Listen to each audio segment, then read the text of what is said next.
Always trust. We ask the questions. What is needed in the world when it's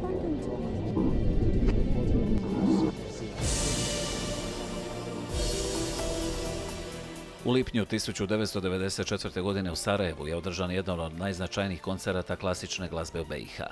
Mozartov rekvijem izveden je u porušenoj vijećnici. U Sarajevsku filharmoniju i katedralni zbor nastupili su svjetski poznati solisti, sve pod ravnanjem Zubina Mehte, vodećeg svjetskog dirigenta. Slika koncerta iz opkoljenog grada obišla je tada cijeli svijet. 22 godine kasnije Zubina Mehtu potražili smo u Milanu. Indijac s američkom adresom priprema koncert u glasovitoj skali. Susret s njim dogodio se u također glasovitom hotelu Grande Milano, u apartmanu u kojem je živio i umro Giuseppe Verdi, prigodno mjesto za glazbenog velikana današnjice. Mr. Mehta, welcome to Al Jazeera Balkans. Thank you very much. You were in Sarajevo during the war. When you think of that event now, 22 years later, what's on your mind first? The sacrifice that the people made. I couldn't believe it. You know, an Italian impresario, the same one who arranged the Three Tenors concert, he thought about this one in the library of Sarajevo. And great singers like Jose Carreras and Raimondi, the bass, Cecilia Gazdia, soprano, they all volunteered. And I'm always working, so I had to ask for leave from the Munich Opera to come to do this concert. City was under siege. There were some shellings around. You could become a target easily too. War is not predictable. No. Have you been afraid for your own safety and life? No, I was with everybody else together, and the World Football Cup was going on at the same time. What a difference. So the one night we were free, we went to the Italian consul's house in the basement to watch Italy playing football. It must be a strange you are right. experience. We could hear many bombs, and our hotel windows were black with paper. But people cooperated wonderfully. And our rehearsals were not in the library. They were in the opera house, which was not bombed. And the public came to hear the rehearsals. And the orchestra was not only Sarajevo, because many people were not there. So people from Zagreb, Ljubljana, they came to play. And chorus also. So can you describe your contact with the audience? How it was? Well, the concert had no audience. Concert had Mr. Izetbegovic. But rehearsals? Rehearsals, public was full, very positive. We would speak to them, and they would applaud in the middle. So we didn't mind. We were there for them. You know, we flew with a military transport from Adriatic coast of Italy with bulletproof jackets. And so, people did take care of us. And in spite of the war or no war, the food was great. Many people tried to convince you not to go, but you didn't listen. Why was it so important for you to be there in the middle of the chaos? Well, my whole relationship with Yugoslavia started in 1958. It was the first time I went to Belgrade to conduct for the Jeunesse Musicale, which is a youth music organization founded in Belgium. So a Serbian conductor, a friend of mine, went to Vienna to conduct, and I went from Vienna to Belgrade. In fact, I'm going to celebrate the 50th anniversary of that concert in 2018. So it was very important for you to come to Sarajevo. And in those days, I used to travel as a guest conductor. I went to Ljubljana, even to Skopje, after the earthquake. And first time in Sarajevo was 1960. And, I come from Bombay, where we are also with many religions in the same place, just like Sarajevo. So I went and I saw by chance a cemetery, and I saw these Muslim graves. I thought I was back in my hometown. So it was very similar, and our food is not so Our India a little bit more spicy, but muchkalitsa, I love it. It can be very spicy. But in 1994, it was hard to find a good restaurant or to eat somewhere. Yeah, but we ate well. We were well taken care of. And we left with good feeling that we did something good for the United Nations Refugee Fund, etc. So people were great hosts even during the war. Yes, they are brave people, brave. You know, because as you know, Sarajevo was a city of 4 religions, like Bombay, same thing. Mr. Mehta, do you know that the building, Sarajevo City Hall, is reconstructed and reopened now? Yes, I heard about it. In fact, the Vienna Philharmonic went and played a concert there. So Mozart's Requiem was performed in Sarajevo when you were there. Is it now time for Gustav Mahler's Resurrection Symphony? You said once that you hope you'll return with that piece. Perfect piece for that. I hope. One has to organize it. I'm ready to come. In addition to Sarajevo, you also had a concert in Kashmir in 2013 that became quite a politically charged event. What was the achievement of that concert? Well, since I do concerts for peace, like in Sarajevo and other places in the Middle East quite a lot, I never did anything in my country. And Kashmir is a place where Hindus and Muslims living in some sort of crisis since 1947. And I wanted to make music so that they will sit together. When I do this in Israel, I have concerts where Jews and Arabs are sitting together. Now, they are not kissing and hugging each other, but at least they are smiling at the end of the concert. The message of Beethoven or Mozart is very strong to people who are listening. So what I did in Kashmir, I convinced the orchestra in the Munich Opera, who gave up their vacation to go to Kashmir. Lufthansa and many German companies helped us. Indian friends helped us. And we did the concert with the help of the German embassy and Kashmiri government. They rebuilt the great garden of Jahangir, who is a Mughal emperor, son of Akbar, because it was completely destroyed. And this concert gave them the excuse to rebuild it. It's now open for other people too, to go and walk in these beautiful Persian-type gardens. And the concert took place, and of course there were people who didn't want it. Militants in Kashmir didn't want music to be played, so people would think things are normal. But of course, we know they are not normal. But we still succeeded, free of charge, we did, that 1,200 people came and sat, Hindus, Muslims, Christians, whatever, and they heard music.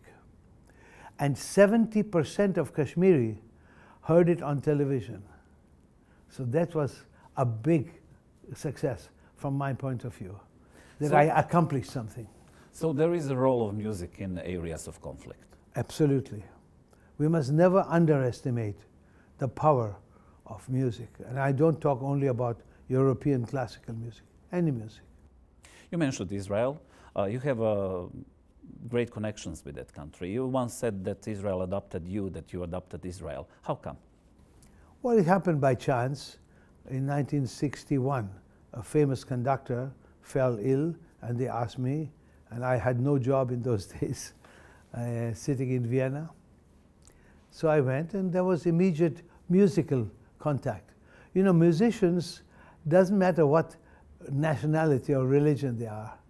They play a symphony of Beethoven, they become cousins and brothers. So that's what happened. And I've been going there to Israel. I'm their music director. Now it will be almost 50 years. So you already mentioned some achievements in Israel, but is it possible to make some more positive changes in Israel with music? We try.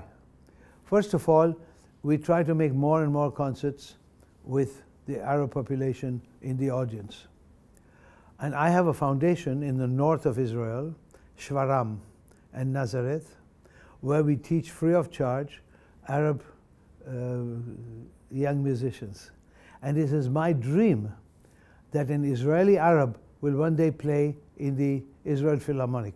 Is it going to happen? I think so, because we have about 150 young children studying, and from that we have already 10 or 12 young kids who are studying at Tel Aviv University in my music program. And we have auditions for the orchestra behind curtains. So the musicians and I, we don't know who is playing behind it. And one day we will choose the first prize, a curtain will open, there will be an Arab girl or a boy standing. And for this day I'm waiting. And the orchestra is completely agreed with that. There's no problem. You were surrounded by music from your birth. Once you said that you are not sure, have you sang or spoke first? Yeah, my father was a musician. He played music in the house the whole time. I grew up listening to this music, so I don't know whether I spoke my mother tongue or I sang my first song first. I can't remember that. So your father had a great influence then? My father, great, yes. He was a great musician. He brought Western music to Bombay. He founded the orchestra. He was the concertmaster. Then he conducted the orchestra. He had his string quartet. He was a general educator. And my foundation in Bombay to educate young children to Western music is named after my father. So it is the Mehta Foundation. But then again, you almost became a doctor. Why you studied medicine? Well, you know, we are middle-class people in Bombay, our family, etc. And middle class, they choose the profession for their children. And they don't have so many professions. You know, you doctor or a lawyer, engineer, accountant, not too much more. Have you ever dreamed that you are going to become a world-famous conductor? Never. No, I wanted to be a conductor. I wanted to be a man who develops this instrument called the orchestra, because that's what I grew up with in Bombay too. And I went to Vienna and I heard really one of the greatest orchestras in the world. And that orchestra, the Vienna Philharmonic, and its sound is in my heart till today. Well, your father, and now I'm citing you, was very nationalistic. He could not play a piece of music written by Englishmen. Why? Well, my father grew up in the times where he, as a violinist, to earn money, had to play in English clubs in Bombay where Indians were not allowed. That he had to put food on our table. So he sacrificed this, and he came home every night from those clubs with a rage. And he couldn't wait for them to leave the country. And he was not, you know, let's say, giving his support to Mahatma Gandhi and going on marches with them. But in his heart, he was, you know, even as children, when we grew up, quit India was one word. And when we see the English marching, we would stand there and say, quit India, get out. But because of the great philosophy of Mahatma Gandhi, there was no war, there was not too much blood spilling, and as soon as the British left, we became friends. They came back immediately for business, whatever it is. And today when we play with the England cricket, of course I'm for India, but we play with the greatest of friendship. So okay, you are citizens of the world, India first. Yeah, but one that travels with Indian passport. Yes. Why is holding Indian passport so Because I important? don't want to change my nationality. I was born Indian, I will die an Indian. I'm very proud to be an Indian. Of course, you will understand also, I have great visa problems. These problems with my secretary, we solved these problems. But I'm glad for the Schengen agreement in Europe, like all Indians. We worship Schengen because in Europe it's easier. That's what I wanted to say. You could have an American passport too. Yes, yes. No, I'm an American resident. I've been living in America since 1961. I'm very grateful for what America gave me, not only in friendship and my home, but also musical experience, both Los Angeles Philharmonic and then New York Philharmonic. I had wonderful years, and I learned a lot from these orchestras. And Los Angeles is still my tax home. I'm a resident there. You travel a lot, so what was and what is the main challenge of living abroad? Is it adjusting to different people, different cultures, or maybe a cuisine? I know people around the world. I don't have to adjust. I was in India 2 months ago to celebrate my birthday. Before that in Vienna, in Israel, in Florence, and now I'm conducting at La Scala in Milan. So I'm at home everywhere. But of course, when I go to Bombay, that's a different piece. I completely, I can get out of the taxi car, walk wherever, I know exactly what I'm doing. Except it has now 18 million people. When I was there, it was 2.5 million. It's a pity. But you do carry red chili everywhere, even to a restaurant. Why? Red chilies. Yeah. 'Cause that's my gastronomic tradition. So is it when hard when I go to a Western restaurant, if I don't put chilies, I think I'm in a hospital. Well, you know that you are very famous, and even people who are not very familiar with classical music know about you. How did you achieve that? What's the way to become I didn't achieve anything. I do one concert every night. One concert is the rehearsal or the test for the next. Whatever went wrong in one performance of opera or symphony, we have to take care of the next. That's what my concentration is, nothing else. But being a legend, is it a burden? I mean, people always expecting from you to be excellent. Well, there are people who judge you, who come to the concert to judge you. They are fine. I do my best I can. If you don't like it, please, that's up to you. But usually I have a very patient public and support. In which way you feel different expectations from audience? I mean, are there any? No. Sometimes when we play contemporary music, we ask them to be more giving, to listen more, not to turn off as soon as they hear a dissonant chord. Some people just turn off. No, that's not music, there's no melody, that's wrong. Just listen for it, and you will see, your ear will get accustomed. Music that was very contemporary sounding. 50 years ago, people listened like Bartok. When Bartok first started, considered very modern. Today, you listen to his music, same thing with Prokofiev or Shostakovich. They are now household words. And we will have today's composers accepted the same way. Have you ever felt uncomfortable performing?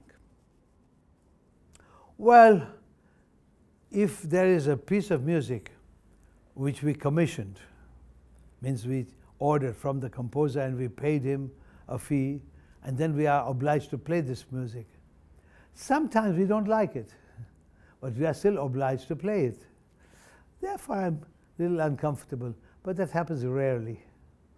Sometimes there's a soloist, which we don't agree musically.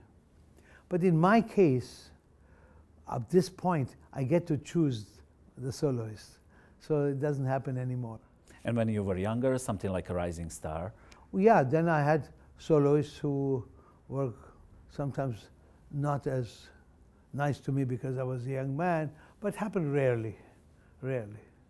I was also learning in those days, so I made my mistakes too. Do you consider yourself as a star? You do have a star No. in Hollywood? Yes, but in my acceptance speech, I said, you know, you have about 3,000 stars on Hollywood Boulevard, only 7 classical musicians. I said, I hope this number will grow. So maybe my star will help them think of other people to give it to.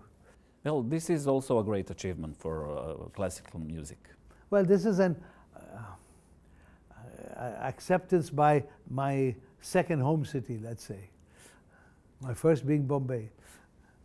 Do you listen any kind of other type of music, pop or rock and roll? Not too much. I like rap music. Rap music? Yeah. Why? Well, because it started by black people in America giving their frustrations, their suffering in the first rap. When you go to Los Angeles, you have paintings on the walls done by Mexican immigrants. You see how they are suffering. So that was very touching to me. So it seems that you love music with a message, with a strong message. Absolutely. Look, Beethoven also had messages. And today's young people, they have messages, which we have to take seriously. Well, you are a star, and you have to work with the stars. Do you argue with them? No, discussion. Of course, when two musicians get together, there are discussions, no doubt. So who has a final word? Well, we come, not the final word, who convinces the other? Is it hard to work with stars? No, you use the word stars, so, but now I'm doing Rosenkavalier, great opera by Richard Strauss. I have wonderful singers, but of course in the rehearsals, many discussions take place. And the singer explains to me that singing a certain phrase, there's so many words, he needs time. So of course I'm flexible to give him the time. Sometimes if he gets slower and slower, I have to tell him, look, there's a beat going on, there's a certain rhythm, you can't get out of it. So then he adjusts. This is what you call work with flexibility at rehearsals. What is orchestra for you? When you go up to conduct, do you see in front of you a group of people with instruments or a single body that needs to be led? Both. There are 100 minds that are working. They have all practiced in their youth. They only got into the orchestra because they were the best at that audition. So they have won their seat. Everyone in an orchestra wins the first prize of that competition. So they are thinking musicians who are very good on their instruments. They have opinions, which we also sort out at rehearsals. But the conductor in the end has to decide, first of all, the speed of the music. 100 people can't decide. One person has to say, this is the speed. And usually they go along. Then, once you start, there are many individuals in the orchestra that have little solos. These solos, they have practiced, they have thought about, so I listen. And if I agree, they play it in a free way, and I'm flexible. If they do something out of taste, I say, please, with respect, I don't agree. And but you know, musicians are the ones I conduct in great orchestras all over the world. They are so fine, and they have thought about their particular part in the orchestra with such assiduous attention before, or they come prepared. So you have to appreciate that too. Yeah, but it is a challenge to harmonize all these different people and different instruments. Yes, what makes a good conductor? It's a mystical profession. You cannot really say why 100 people are playing all in harmony. They listen to each other, they'll watch my rhythmical impulse, they hear what I say in the rehearsals. It all comes together at the concert as one harmony, one full. Once I played with the New York Philharmonic at the United Nations in the assembly for an anniversary. And all the delegates stood up and bravo, etc. So I told them, I want to say a few words. I said, isn't it wonderful how we play in harmony? We wish you would play in the same harmony. And of course, they all applauded too. But the Secretary General, very angry with me. What created you as Zubin Mehta? Not as a conductor, but as a person. What's your foundation made Look, my religion is from Zarathustra. We are Persians who emigrated to India more than 1,000 years ago. My religion is based on good thoughts, good words, and good deeds. Now, I don't practice this consciously every day of my life, no. But this is what I grew up with, and this is what I carry with me. I try to be as honest in my life, in my music. I've made many mistakes. I try to correct them in the future going on. I have a wonderful wife who disciplines me also, who corrects me whether I'm sleeping enough, whether I'm not working too much, whether we go on holidays. So it's, you have to have a good partner in life also. So it's always a woman behind the Well, in my successful case, man. spiritually, yes. Your mission on earth, do you think that you have one? Well, with my music and the music I interpret, I'm blessed with interpreting music that is left behind for me as an artist to interpret. I'm so lucky that I have Mozart and Beethoven and Strauss and Wagner, and these people guide me every day of my life. I consider myself very fortunate. What's your legacy? What would you say? Well, my honestness with my music, I hope my recordings will remain. I hope even my family will appreciate it one day. Mr. Mehta, it was really a pleasure and honor to talk with you. Thank you.